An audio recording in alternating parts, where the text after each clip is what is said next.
Incoming!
Incoming! That's how it's done, Captain.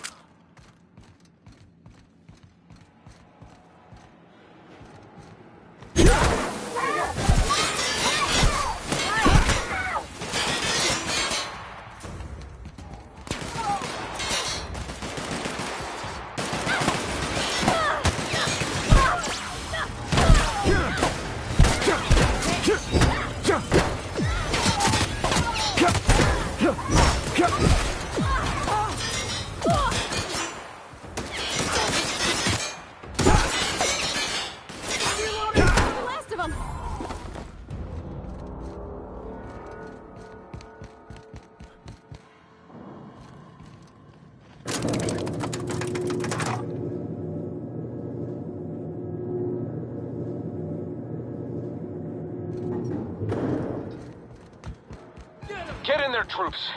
For Monarch. For Halcyon. Get ready.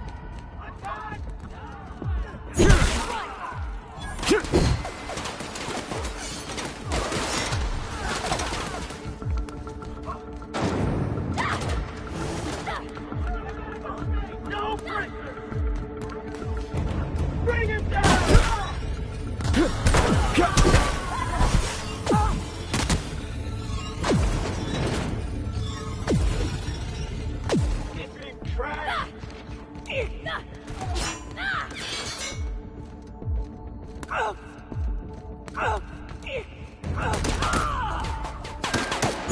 Fight up for this!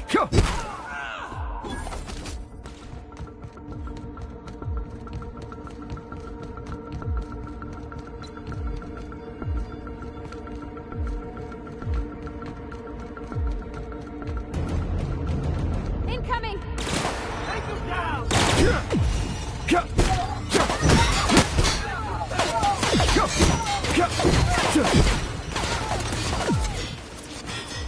Take him down!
Well, look who it is.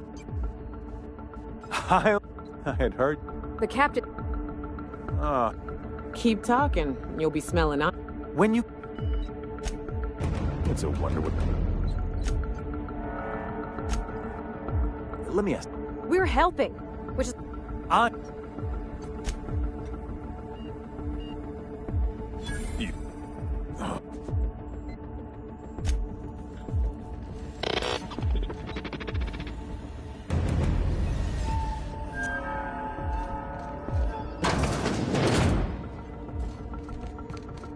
Here they come. Open fire!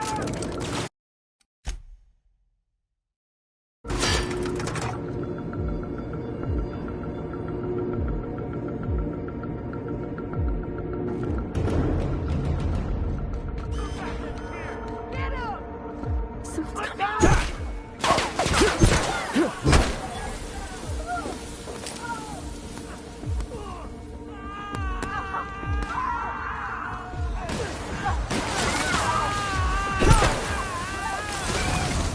Here they come. We're really doing this, huh? Take a breath now, folks. Once we're up there, I suspect we ain't gonna have time to stop shooting.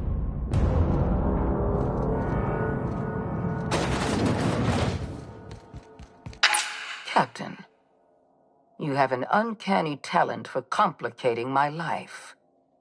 You've disrupted the balance of power. You've upset the natural order of things. You've introduced uncertainty, and there is nothing I despise more than uncertainty.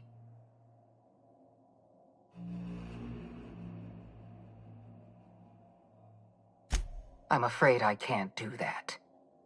You have a flair for subtlety. For all your talents, you are the enemy of Halcyon, and therefore you are my enemy.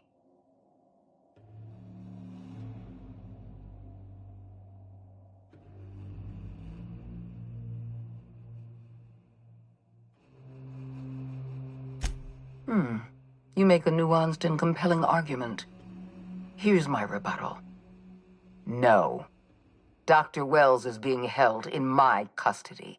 His cooperation will prove invaluable, even if I have to beat it out of him. All that's left to do is put down this riot, arrest you, and then get on with the bloody business of saving this colony.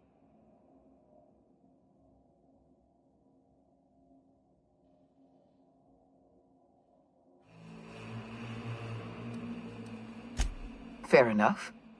I'm giving you exactly one chance to parley with me.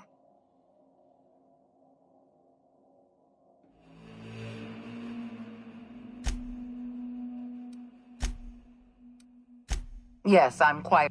My scientists assure me they can recover the data you've destroyed. You've succeeded in temporarily delaying our research. Nothing more.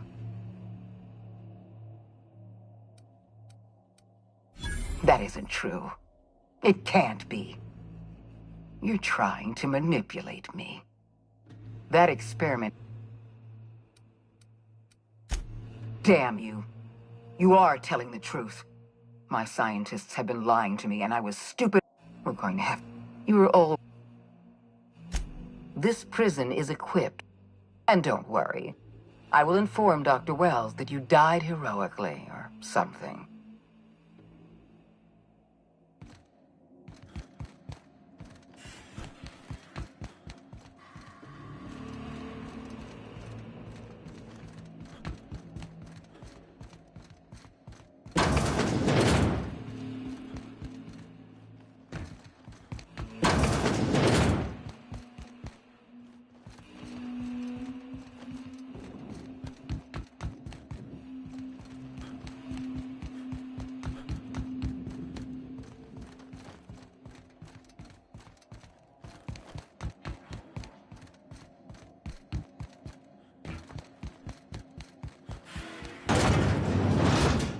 Process performed. Incoming!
Why won't you just die?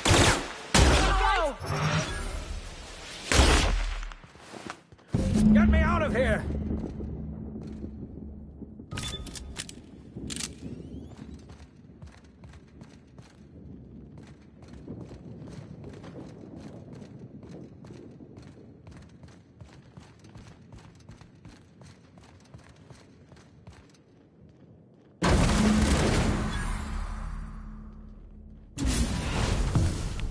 You don't know how glad I am to see you. You did the right thing. Akande was a monster. Her death was much deserved, and long overdue. And you lunatic, you broke into the board's own fortress just to rescue one doddering old man. You are absolutely out of your mind, and I can't begin to thank you enough. I'm all...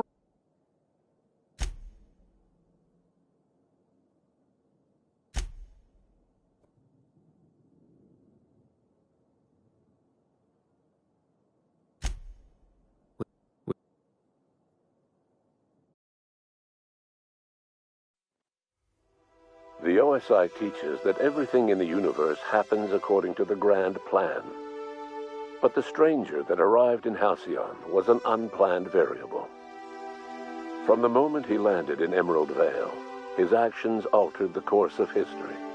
The events on Tartarus brought about the end of the board's authority. But the board's mistakes would haunt the colony for decades to come. The damage they left behind would require the work of a generation to repair. Dr. Phineas Wells began reviving a handful of the Hope's colonists, engineers, scientists, technicians, and intellectuals. They were among the brightest minds the Earth had ever sent out into the stars. The Hope scientists and engineers woke up in a colony descending headlong into total collapse. With no way to return to Earth, they had no choice but to band together and devote themselves to the cause of saving Halcyon. The people of Halcyon were nothing if not hardy. In the absence of the board's authority, many of the colony's settlements banded together with a single purpose in mind: survival. Life was especially hard in the years to come. Some towns dissolved by attrition and starvation, but most of them found a way to carry on. In the years to come, Halcyon was forced to reckon with its newfound freedom. The board was gone, and for better or worse, the colony was responsible for its own destiny. As the colony struggled to survive, the inspirational story of the Iconoclasts spread like wildfire, and Graham was able to bring many of the smaller Terra-2 townships into the fold. However, his zealous obsession with spreading the word blinded him to the needs of a growing organization, and the movement was unsustainable at scale. The Iconoclast way seemed to work best, and ultimately petered out on Monarch. Adelaide McDevitt replaced Reed Thompson as the leader of Edgewater. She and her followers transformed Edgewater in their image. Anyone loyal to Reed was pressured into leaving town, and those who stayed behind adapted to her way of life. Adelaide transformed the old cannery into a new garden. The nearby Edgewater Cemetery provided a convenient source of fertilizer. As for Reed Thompson, it was said that he lasted exactly 2 days outside the walls of Edgewater. Years later, a marauder was found in possession of his hat. Junlei Tennyson fought to protect the Groundbreakers' independence. While the board's influence faded, mechanical difficulties forced her to rely on parts that only corporations could provide. The cost was high, and time would tell if Junlei could balance the work with her aspirations for a better future.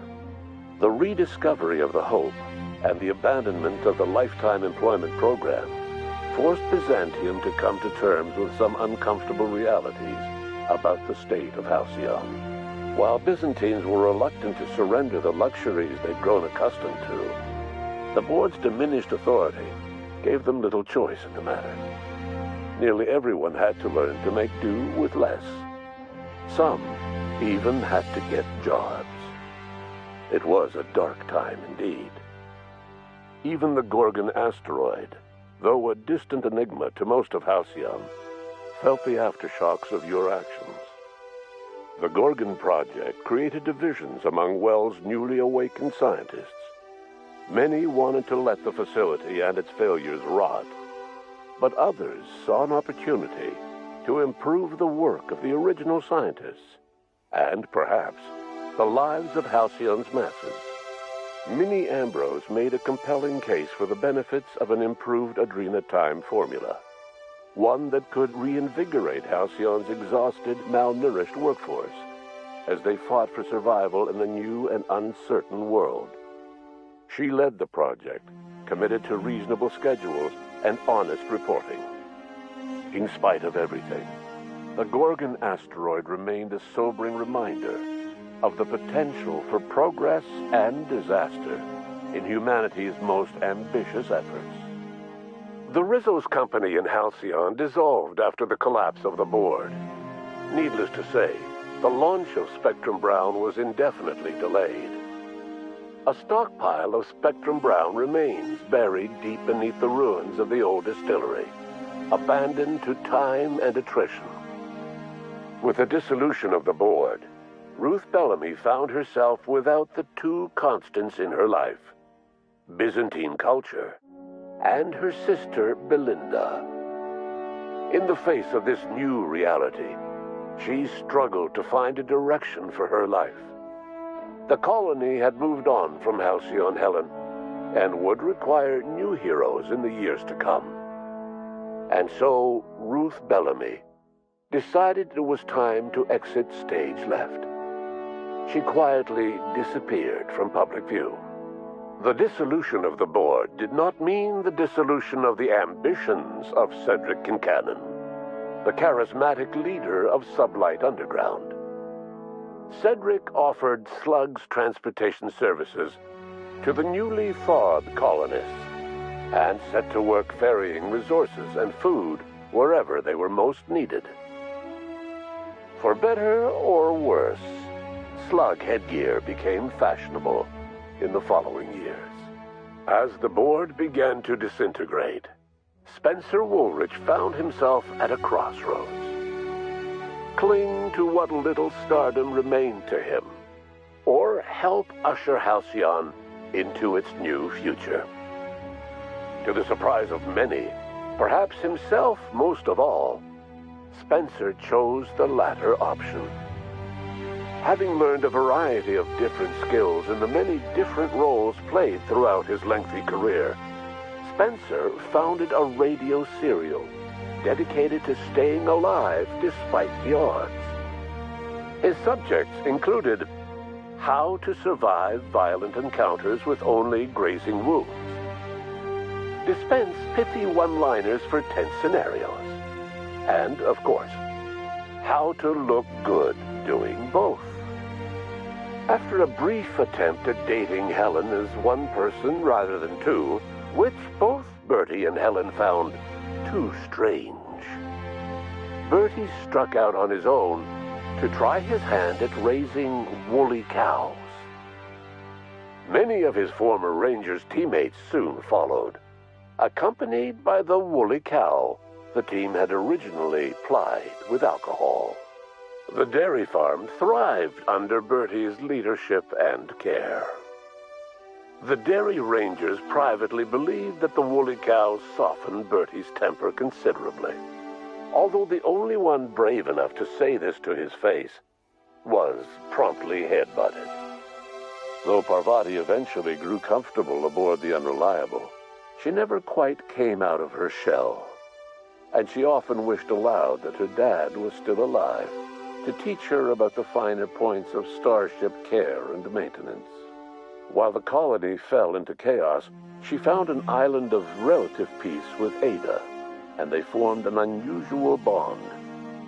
She decided to remain aboard the Unreliable permanently as its chief and sole engineer. As hard as she tried to drink them away, Nyoka's memories eventually overcame her. Traveling with the crew served as a constant reminder of the family she'd lost, and so she eventually returned to Monarch to get back to what she found most comfortable: the deep end of a bottle and the far end of a trail. Few have seen her since, but travelers often swear they hear her and her machine gun in the night, screaming swears and spitting bullets.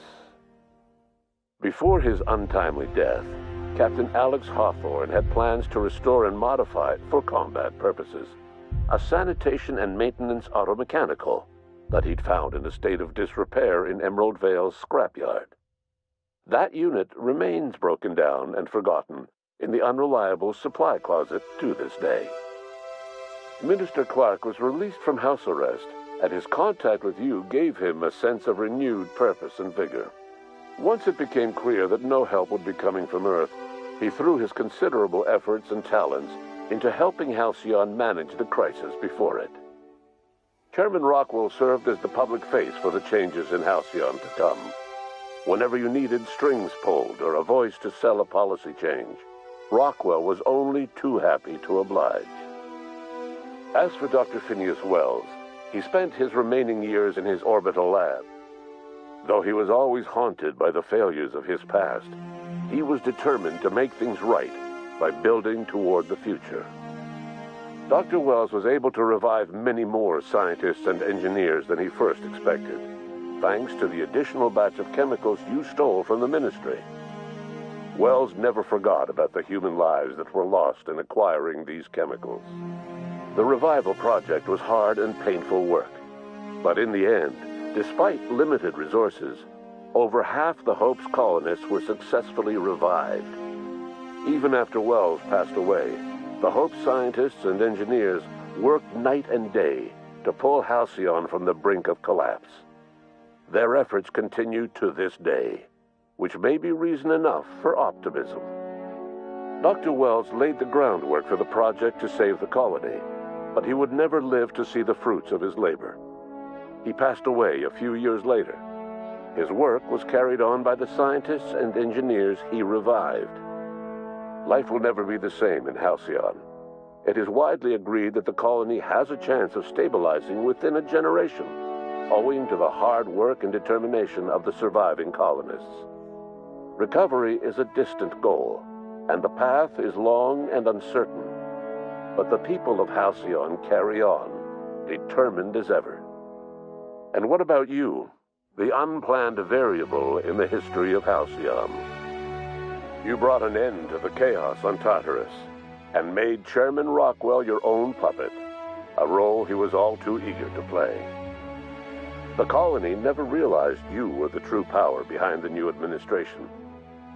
By acting vicariously through agents and third parties, you controlled Halcyon from the shadows. As a result, Halcyon survived the turbulent years that were to follow. No one knows what's happened to Earth, and no one knows what the future has in store for Halcyon. All we know for certain is this: the name of the Unreliable and that of its intrepid captain will remain the subject of countless stories for years to come.